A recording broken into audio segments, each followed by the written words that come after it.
What up, folks? Back in here with another episode of Because It's Necessary, the podcast of self-discovery, understanding, self-improvement, mindfulness, and discernment. Today is Wednesday, May 28th, 2022.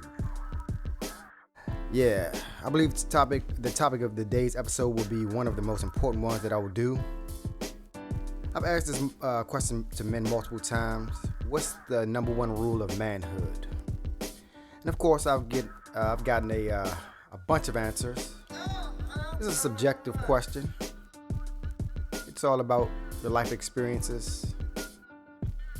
Just like a lot of things that are subjective. Okay? But this episode, I've mentioned in other episodes, and I preach about it these days. I tell my son that the number one rule of manhood is self-control. That's right. This is that episode I've been talking about. I've mentioned it. I've been planning on doing this for the longest. And this is today.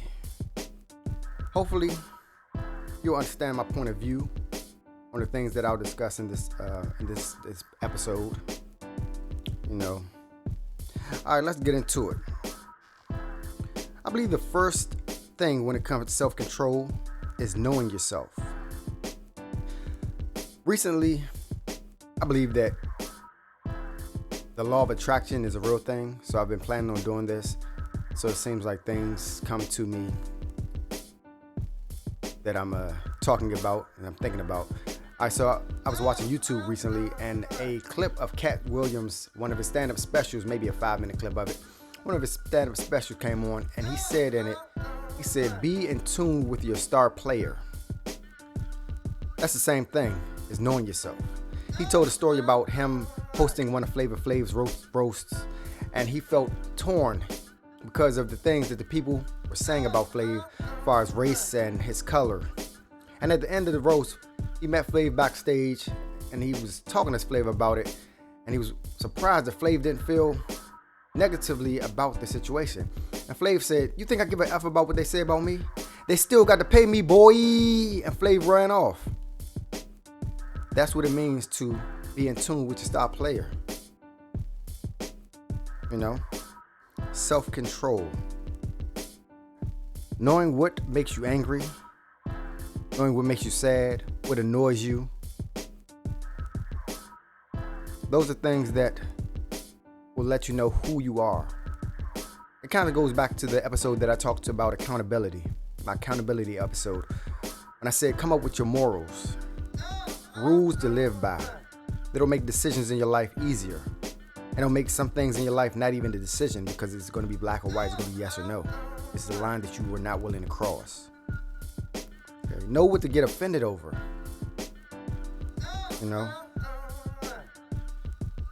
Think about that. You'll eventually be self-aware of when you're feeling like this. You'll have to know and recognize when those feelings are coming on, so that you can know how to combat those feelings.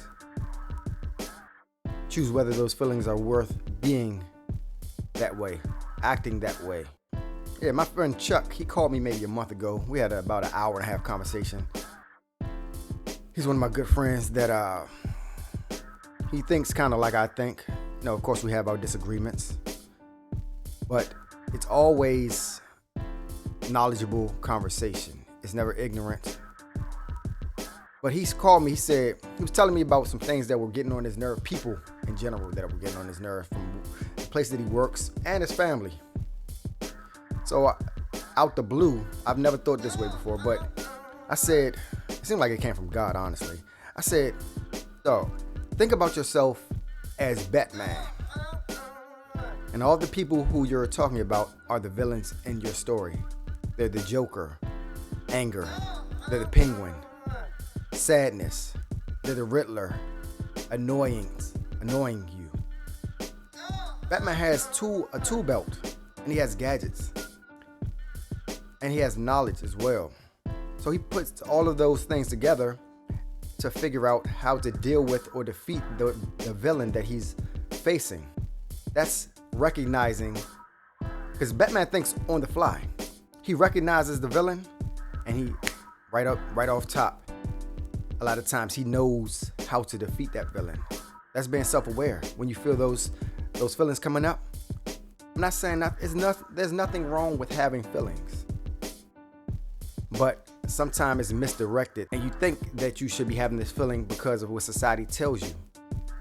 Because somebody tells you something, you should feel this way. That's not true a lot of times. But even if the situation is true, just know how to deal with that. What's in your tool bag? What experiences have you gone through to be able to, because you're living 30 years, you keep on having the same triggers, man. And you should be healthier than that mentally healthier than that at this stage in your life. But a lot of times we don't know that there's options to not be that way. Let me tell you something that grinds my gears on this note. I hate dealing with customer service over the phone, because it seems like I'm always on the phone longer than I need to be because of the lack of knowledge that the person that I'm speaking with has on the subject that I need help with. But I know how to deal with it. I have to make sure that when I get on the phone, I have the time to waste, which I don't like. I don't believe, maybe sometimes can be wasted, but I hate to waste time. And I gotta just be in the mindset of that I could get annoyed by this conversation, so I don't have to get annoyed by this conversation. It's my choice. It's my life. I can treat it as an episode of a TV show about one of the two, a sitcom. You know what I mean? I could act like I'm acting with somebody, but it's choices, self-awareness. Okay. The next thing I want to discuss is a big thing when it comes to manhood, quote unquote manhood, being a man, especially in Black society and in society in general, is sexual self-control. A lot of men don't have a lot of that. A lot of Black men don't have a lot of that. And they don't realize that it's an issue to chase women. They don't realize it's an issue to have that be your number one or number two goal in life, is to have sex. Or it could be number one and number two. That's how deep it gets. Your third option is whatever else in your life, in your list of priorities. You ever heard the saying, it's easier to raise a healthy child than it is to fix a broken adult?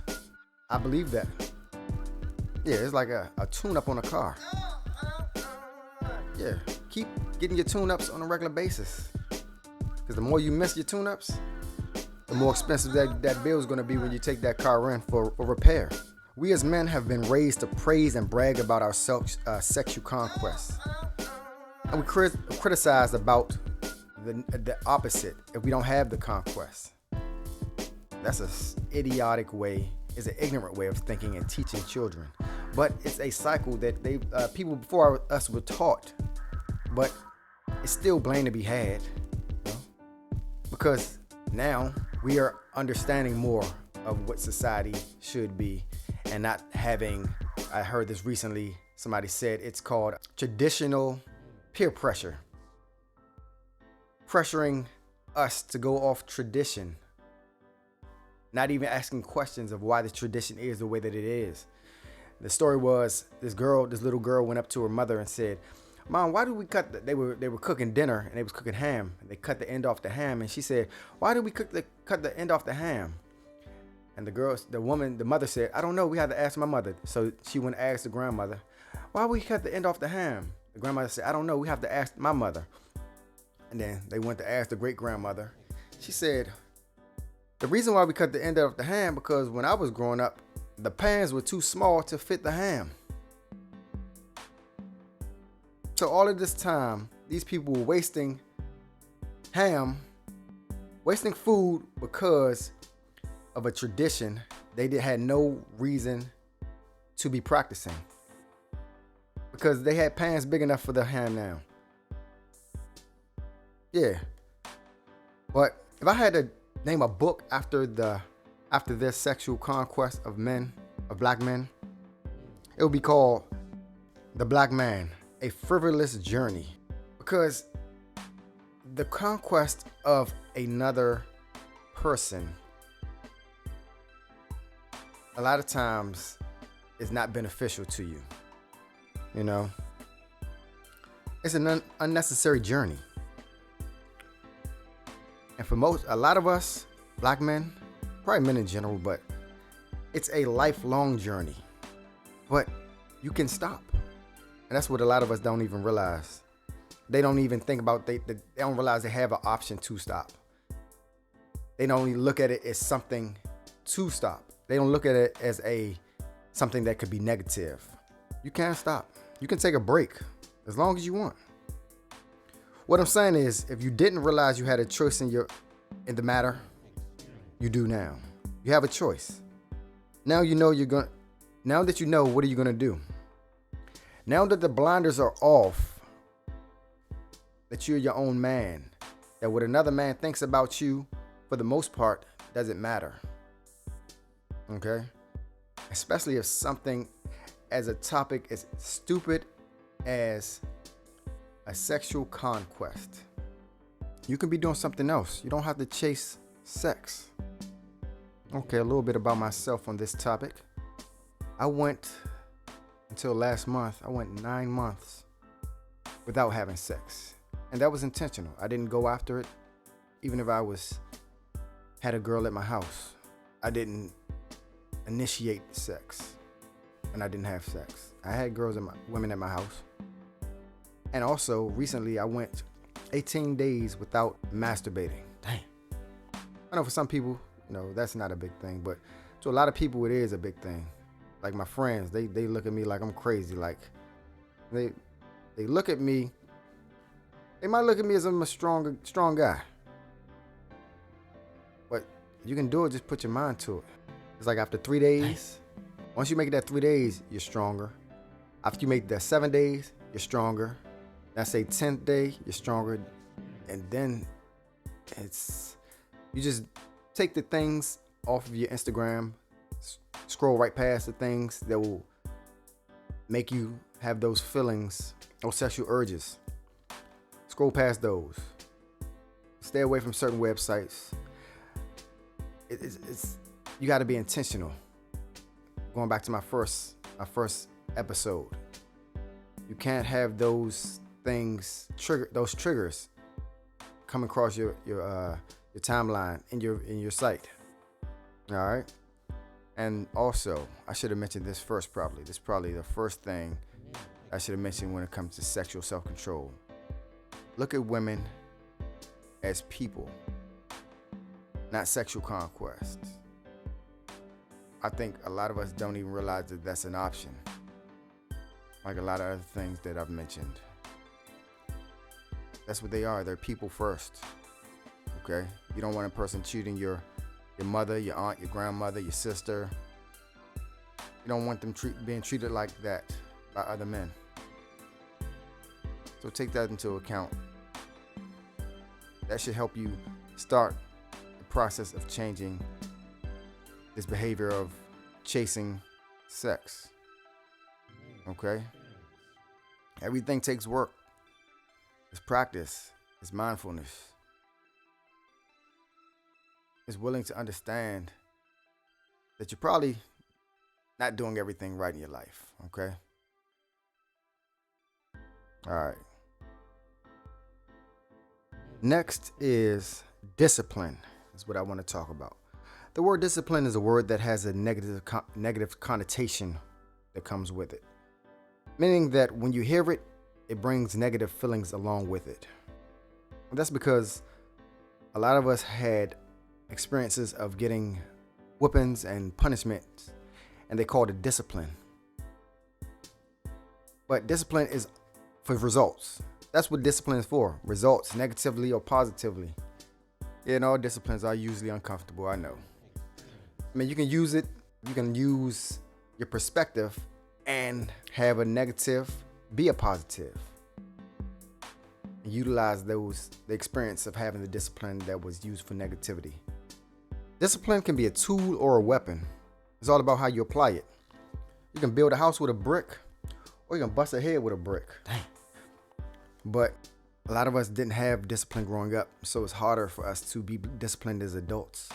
Not disciplined in the fact of getting the whoopings and the punishment. The discipline as far as having responsibilities that meant something, that was going to get us positive results, like practicing things. Basketball players practice, football players practice, musicians practice, doctors practice, lawyers practice. All the experience, school, that is practice. We can teach.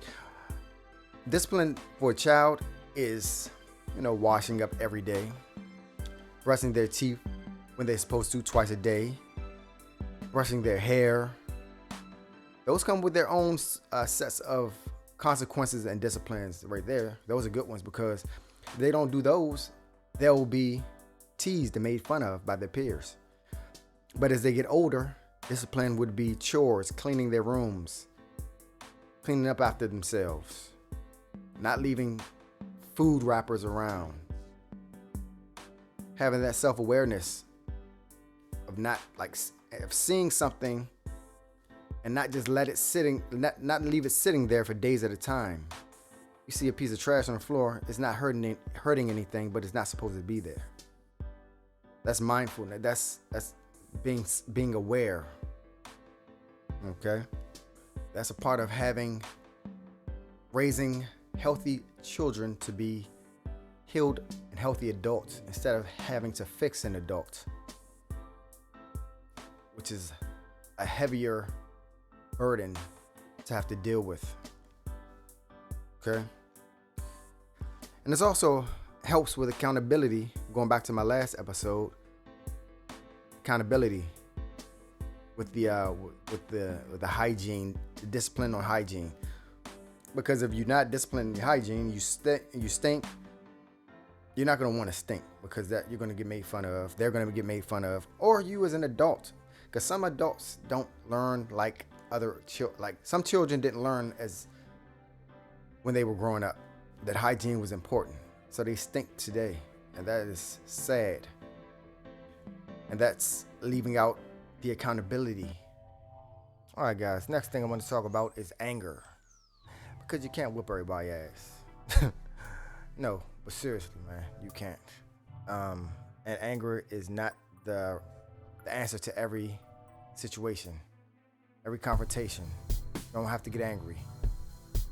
The thing is, a lot of us, again, don't know different options that we have to resolve problems. We weren't taught. We're in our 30s, 40s, 50s, 60s, and still have the same damn problems. Go find help. Go get some help. Therapy is a big thing these days. A lot of times back in the day, black people, we didn't believe in therapy. But a lot of things are coming to the forefront now. It's being shared on social media. It's being shared among friends, among social groups. So go get help. Go talk to a therapist. Have some sessions. Unpack some things in your life. Things that you've been holding on to, you didn't even realize you was angry about. And it's coming out in your everyday life. You're not the person that you could have been. You're not the person you could be or going to be. Start that journey today. Yeah, figure out that you can talk. You don't have to yell. Because once you start yelling, that's going to change the dynamic of the conversation. Okay? Even if another person is yelling, you could be the level-headed one to change the dynamic of the conversation. Keep it on the straight and narrow. Okay? Because a lot of times you can be having a conversation about one thing, it turns to another thing, and you got to come back to the initial conversation another day, and nothing gets resolved. But yeah, check your anger, figure it out. I haven't given any much thought on how to help you with that, but hopefully these suggestions will help you in some way. All right, guys, we're almost done. I just want to talk about one last thing. I'm going to run through these pretty quickly. How to break a habit, a bad habit, of course. Number one would be to identify the habit. Number two would be to identify the triggers of the habit and start eliminating the triggers. Number three would be pray on it. Number four would be write down 2 to 3 reasons why it's a bad habit. And if you can't think of any, ask someone that you respect why it's a bad habit. Smart person. Number 5 would be pray again. Number 6 would be find a positive habit to replace the bad habit with. Number 7 would be watch videos on why it's a bad habit and how to help you with it. To get rid of it, I should say. Number 8 will be find an accountability partner. Y'all can check in on each other 3 dedicated times per day. It can be text or it can be talking. You can meet up, you can talk on the phone, it doesn't matter. Number 9 would be, again, what you think. It would be pray. Prayer is important. Number 10 will be look at your cons list daily until you have until you have it memorized for when you're about to take part in the bad habit. You can have some backup. The negative things on your list will help you with keeping away from that habit. And remember, not all habits are bad. Sometimes the word habit has a negative connotation with people as well. Okay? Not all habits are bad. You want to create positive habits to help you progress in life, mentally, physically, and emotional habits and spiritual habits, which in turn will help you with your self-control. See how it all came back full circle? But here's some random jewels as well. Well, wear a condom for health reasons and also for physical responsibility reasons. A baby. Go to sleep. Doctors say that sleep is a benefit physically, is a physical benefit, and it also helps you mentally as well to make better decisions in your day. And you will be able to be more productive in your day because you'll be awake. You'll be able to move around better. Stay on topic in arguments. I know they're random, but they are what they are. These thoughts that came to me. I don't think they can help you.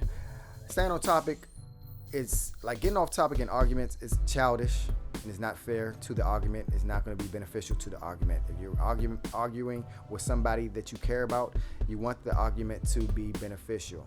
You want it to be productive. You want it to be rectified as soon as possible so you can go back to getting and being happy. Okay? Control your emotions in the argument. That will help you stay on topic if you control your emotions. Think about the person and their point of view and why they feel that way, and don't take everything so personally. We're not always right, okay? Don't be Will Smith. Don't do stuff like that. That's self-control. Having somebody else affect the way that you're going to live your life doesn't matter. I talked to my cousin. Well, I texted my cousin earlier. He's like my older brother. I asked him, what does he think the number one, if he had to tell a boy, what would the number one rule of manhood be? He gave me a few of them, even though I said one, but it's all good. He said, love yourself more than anything in this world. Stay true as possible, and trust your instincts. And on that note, I'm going to end off my self-control episode. The next one, I'm not sure what the next episode is going to be. I'm thinking it's going to be about options. I touched on that in this episode a little bit about having options and the understanding that you do have options in most things that you do in life. Okay? And people don't realize the amount of options that they have. Okay? But this has been another episode of Because It's Necessary, because it's necessary. I'm going to holler at y'all later. I'm gone.